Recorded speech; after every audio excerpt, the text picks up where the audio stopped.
the events of the last few days? Do they change your overall view of investing in equities? Not on a long-term basis, but you have to be concerned about any geopolitical event that you can't predict. And that's beyond my pay grade. So we're concerned, of course. How were you feeling about markets coming into the new year prior to these events? With a measured degree of optimism, which we still have, but this is an election year. And I don't predict elections, especially one that's as contentious as the one that's coming up. And there's a huge difference in the policy paradigms of the two candidates, or whoever the other candidate will be. So explain what best case, worst case is in that political framework. Well, I mean, in terms of the direction the Democrats go and or the direction Republicans go, I think what you're most concerned about are policies that will kill the economy with good intentions. I think the epitome of that would be the program espoused by Senator Warren. Not so much the wealth tax, but the capital gains tax increase, the income tax increase, the indiscriminate attitude towards people who invest money and or who work for a living and work because they want to make money. So is that going to keep you from buying stocks, especially if someone like Warren wins Iowa? I think all it does is it introduces that element of unpredictability. And I think that I have a lot of confidence in our system. I think we continue to generate more innovation in this country than any other country in the world. Maybe Israel per capita is better, but that's why people want to steal our IP, because we create it. And I think that there are so many areas of opportunity, so many areas of change that we want to take advantage of that. Yeah, and certainly when you talk about innovation, I mean, look no further than your portfolio to see it being put to work. I'm curious what you think about Tesla. It looks like you added to that position. You went long last quarter. Well, we had a hedged position in Tesla for some time, and it was costing us some money. And we basically unhedged it and then added to the position when two things happened. Number one, when they raised equity this year, that bought a lot of time for the company. And number two, when they reported third quarter earnings, that showed that they actually could make money, they could produce cars, and that they were really running a business. And then when you look at it in a broader context, they're at least 2 to 3 years ahead, at least 2 to 3 years ahead of any potential meaningful competition in the electronic vehicle area. And I'm not denigrating the capabilities of some of the German car makers who really produce quality products. So 2 to 3 years in a world of rapid change is a lot, and they don't appear to be standing still. Is it something that we just buy and put away? No, not yet. We're really watching the operating performance very carefully. Last month's production numbers were encouraging. The fact that they were able to build a factory in China is a plus, and we'll take it one step at a time. Morris, if memory serves, Facebook was another one of your favorites, at least in the past. Yeah. I'm curious as to your thoughts, particularly given, again, your point that it's an election year. Facebook's certainly going to be under the microscope, making some changes even as recently as today in terms of deep fakes. How much do you worry about regulatory versus the ability of them to run their business with such incredible margins? I think you defined it, David. I worry. I mean, I'm paid to worry, and since we have our capital invested with our partners, we worry. But it's a great business.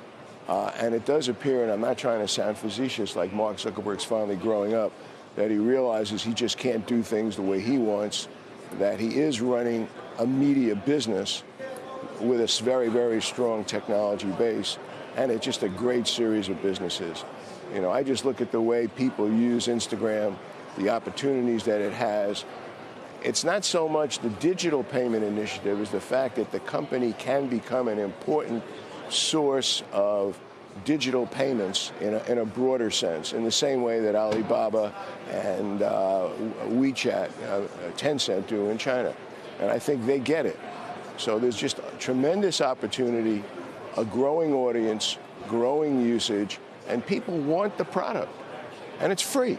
I'm not being facetious. Just the way broadcast television is free. We pay for it through advertising.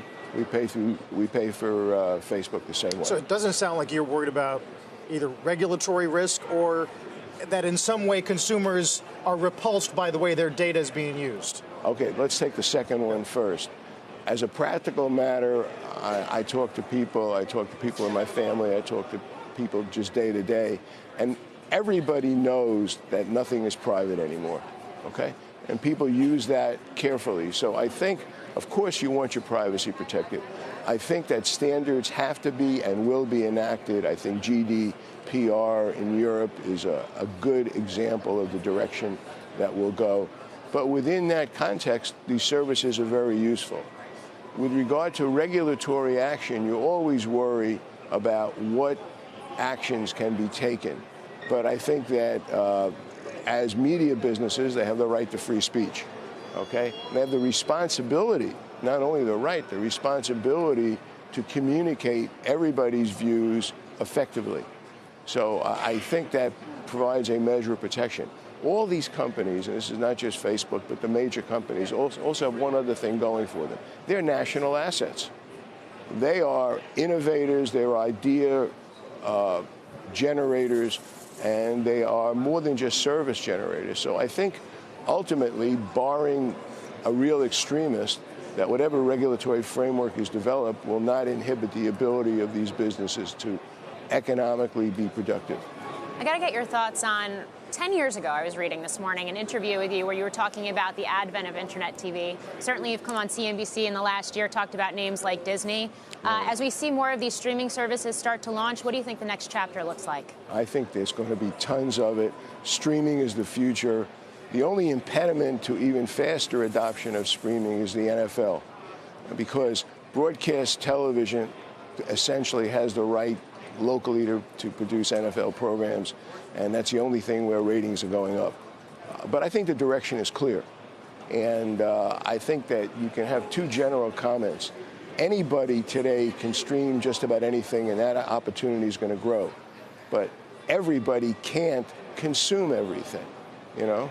They had the chairman of Weight Watchers on CNBC this week, and she made that comment with regard to food. You can eat anything you want, but you can't eat everything you want.